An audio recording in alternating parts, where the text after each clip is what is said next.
बच्चों, क्या हालचाल।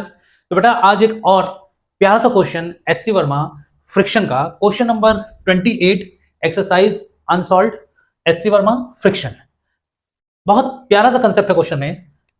क्वेश्चन कह क्या रहा है कि find the acceleration of the block of mass capital M. तो ये ब्लॉक है कैपिटल एम का, ये स्मॉल एम का है।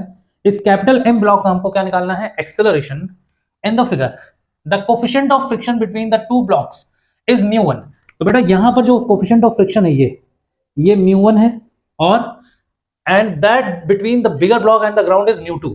और इस ब्लॉक और यहां पर ये μ2 है, ठीक है। और हमें इस ब्लॉक का एक्सेलरेशन निकालना है।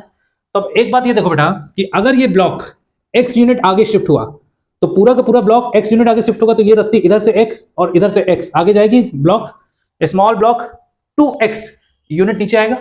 भाई ये पूरा सिस्टम अगर x यूनिट आगे जाएगा तो ये वाली रस्सी भी x यूनिट आगे जाएगी और ये वाली पुल्ली भी x यूनिट आगे जाएगी, तो यहां से भी x खाली होगा, यहां से भी x खाली होगा, तो ब्लॉक 2x नीचे चला जाएगा। कहने का मतलब ये कि अगर ये सिस्टम a एक्सेलरेशन से आगे गया तो ये पूरा का पूरा सिस्टम 2a एक्सेलरेशन से नीचे आएगा। क्यों?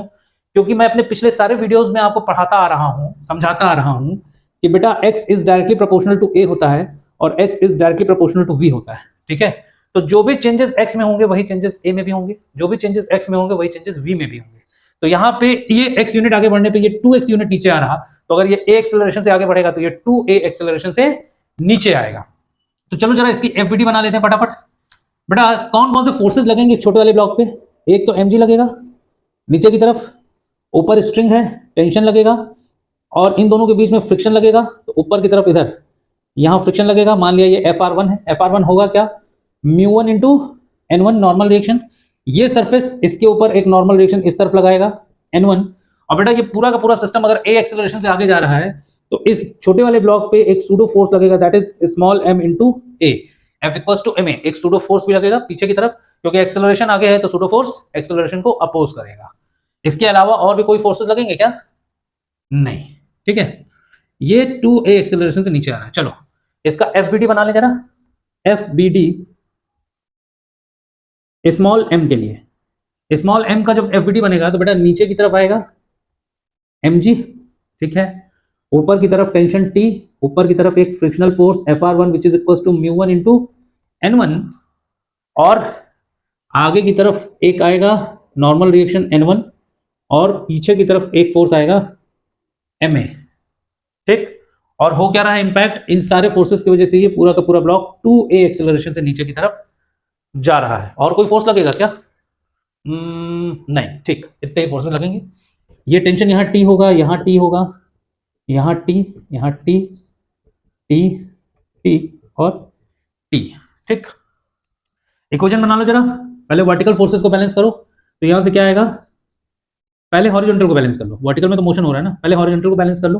तो यहाँ से N1 will be equals to Ma, ये मिल जाएगा। N1 will be equals to Na। तो यहाँ से FR1 क्या हो जाएगा, μ1 इंटू Ma। क्यों? क्योंकि N1 की वैल्यू क्या है, Ma, μ1 इंटू N1, तो μ1 इंटू Ma हो जाएगा। अब जरा वर्टिकल फोर्सेस बैलेंस करो, मोशन नीचे की तरफ हो रहा है मतलब ये फोर्स बड़ा है, तो mg minus T minus FR1, और FR1 की वैल्यू क्या है, FR1 की वैल्यू है μ1 into Ma, should be equals to F net, that is m into a। m क्या है, स्मॉल m, और एक्सेलरेशन क्या है 2a, तो दैट इज 2ma। यहां से टेंशन की वैल्यू निकालो, माइनस टी इस तरफ जाएगा तो प्लस टी हो जाएगा, और ये इधर आएगा तो क्या हो जाएगा, मतलब plus T will be equals to mg minus μ1 into ma, और ये चीज इधर आएगी तो माइनस 2ma। ये टेंशन आ गया यहां से, ठीक है। अब जरा FBD बना ली जाए। इस इक्वेशन को नोट कर लेते हैं यहां पे कहीं। T will be equals to mg minus μ1 ma minus 2ma। और अब जरा थोड़ी सी जगह बना ली जाए। बेटा इस क्वेश्चन का सलूशन सीरियसली देखना, क्वेश्चन अच्छा है ये, ठीक है, बहुत ध्यान से देखना, क्योंकि इसमें बहुत सारे फोर्सेस हैं। अगर एक भी फोर्स बनाने में FBD में अगर तुमने गलती कर दी तो आंसर आपका गलत आ जाएगा।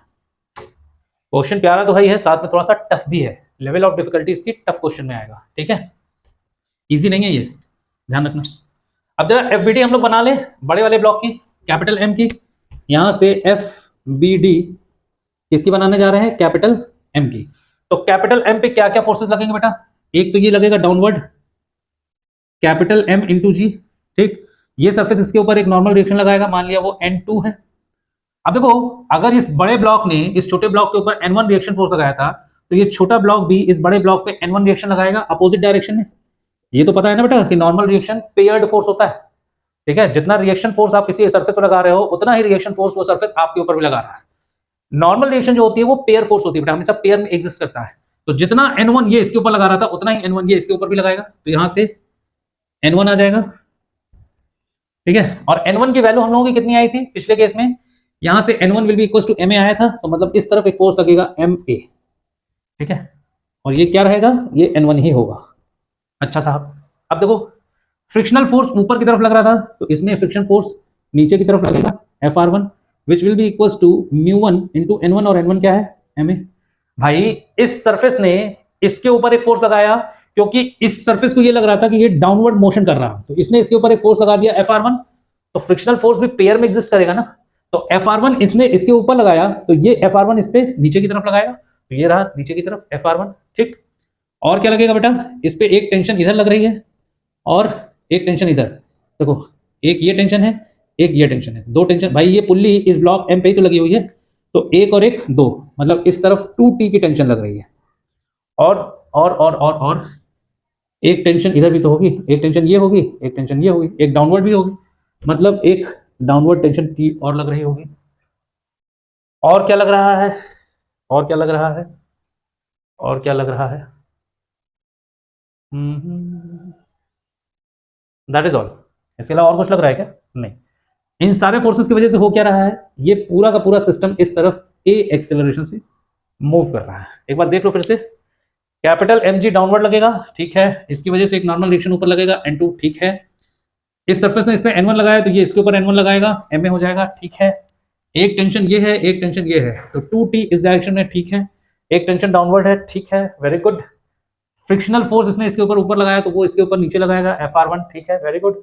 और इस तरफ एक फ्रिक्शनल फोर्स लगेगी FR2, उसकी वैल्यू होगी μ2 इंटू N2, और N2 की वैल्यू जो भी होगी वो हम देख लेंगे। तो इस तरफ एक फोर्स और लग रहा होगा FR2 which will be equal to μ2 into N2, ठीक।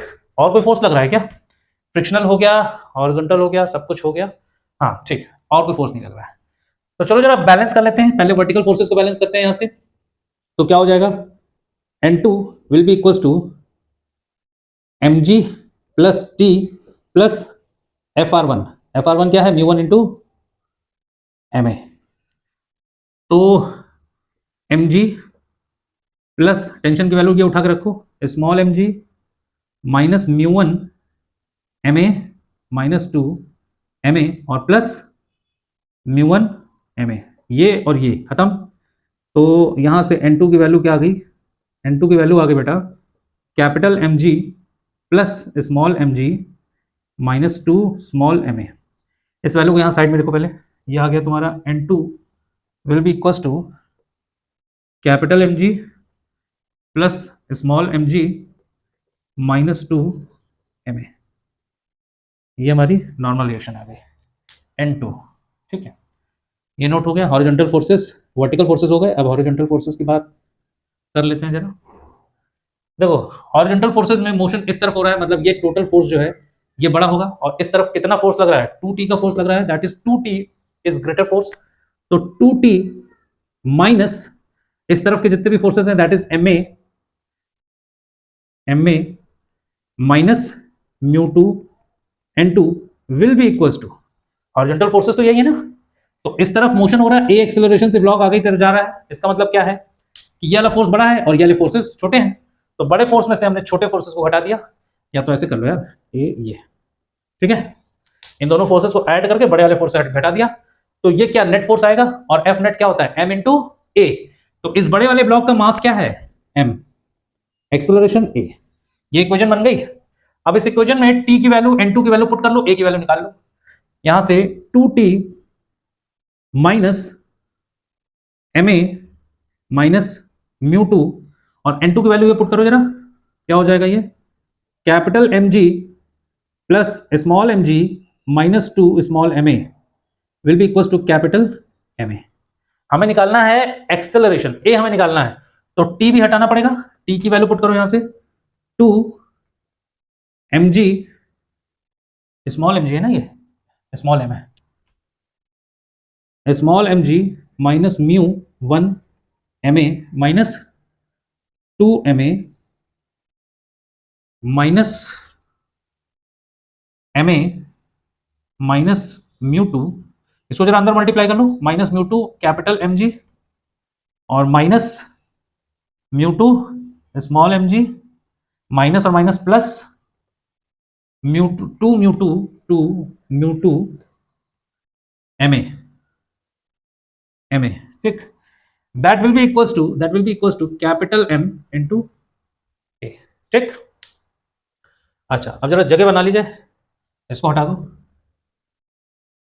अरे यार टी की वैल्यू हाँ रख दी, ठीक है, ओके।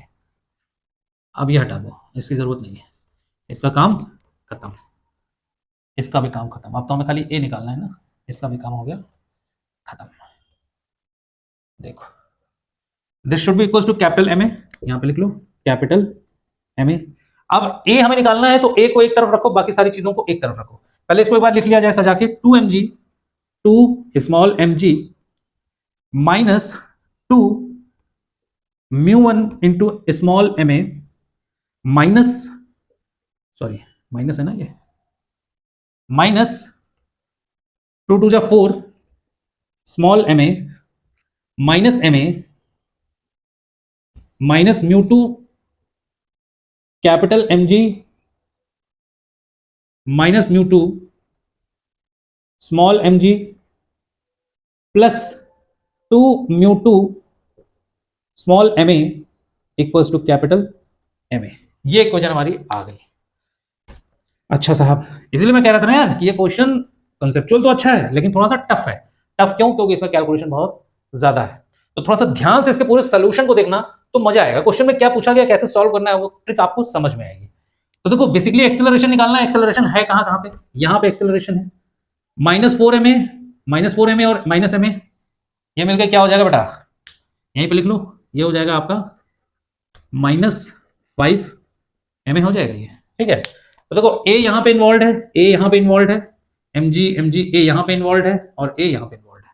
तो जहां जहां ए है उन सबको एक तरफ रखो, बाकी सारी चीजों को एक तरफ रखो। तो 2 mg इधर रखो, उसके बाद minus mu 2 capital M G इधर रखो, फिर minus mu 2 small M G इधर रखो, बस बाकी सबको उधर ले जाओ, कैपिटल एम ए, और ये चीज इधर जाएगी तो plus 2 mu 1 M A plus 5 M A और माइनस 2 म्यू 2 एम ए, ये हो गया। अब देखो यहां से 2 एम जी माइनस म्यू 2 अगर कॉमन ले लें, म्यू 2 जी अगर कॉमन ले लें, म्यू 2 जी कॉमन ले लिए, तो यहां पे capital M minus small M बचेगा, विल बी इक्वल्स टू, पूरी इक्वेशन में से ए कॉमन ले लो, क्या बचेगा यहां पे, capital M plus 2 mu 1 small M plus 5 small M minus 2 mu 2 small M, ये बचेगा।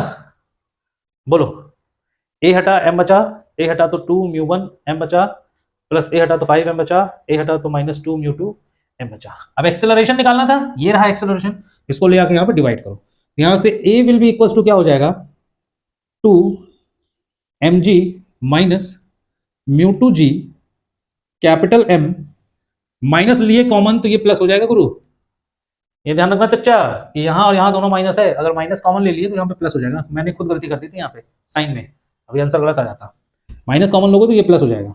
तो capital M plus small M, capital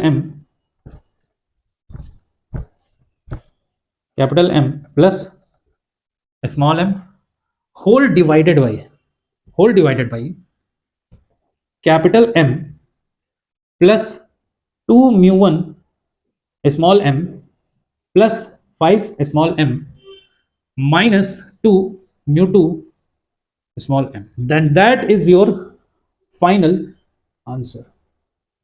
that is your final answer. तो बेटा क्वेश्चन का सॉल्यूशन टफ नहीं था, बस क्वेश्चन को समझना टफ था, कितने फोर्सेस लगेंगे। आप इस क्वेश्चन में एक कंसेप्ट आपका ये क्लियर होगा कि जो नॉर्मल रिएक्शन होता है बेटा वो हमेशा पेयर में एग्जिस्ट करता है, जो फ्रिक्शनल फोर्स होता है वो हमेशा पेयर में एग्जिस्ट करता है। तो अभी तक तो आप सिर्फ सरफेस के परपेंडिकुलर नॉर्मल रिएक्शन लगा देते थे, ये नहीं जानते थे आप कि वो ऑब्जेक्ट भी उस सरफेस पे उतना ही नॉर्मल रिएक्शन लगा रहा है। ठीक है, तो ये हमेशा ध्यान रखना कि नॉर्मल रिएक्शन हमेशा पेयर में एग्जिस्ट करता है, फ्रिक्शन फोर्स हमेशा पेयर में एग्जिस्ट करते हैं। या यूं कह लो कि जितने भी कॉन्टैक्ट फोर्सेस हैं वो ऑलमोस्ट लगभग लगभग सबके सब पेयर में ही एग्जिस्ट करते हैं। ठीक है, तो आज की वीडियो में इतना ही, मिलते हैं नेक्स्ट वीडियो में, तब तक पढ़ाई करते रहिए और खुश रहिए। उम्मीद है कि ये क्वेश्चन आपको समझ में आया होगा और अच्छा लगा होगा। तो okay, thank you very much.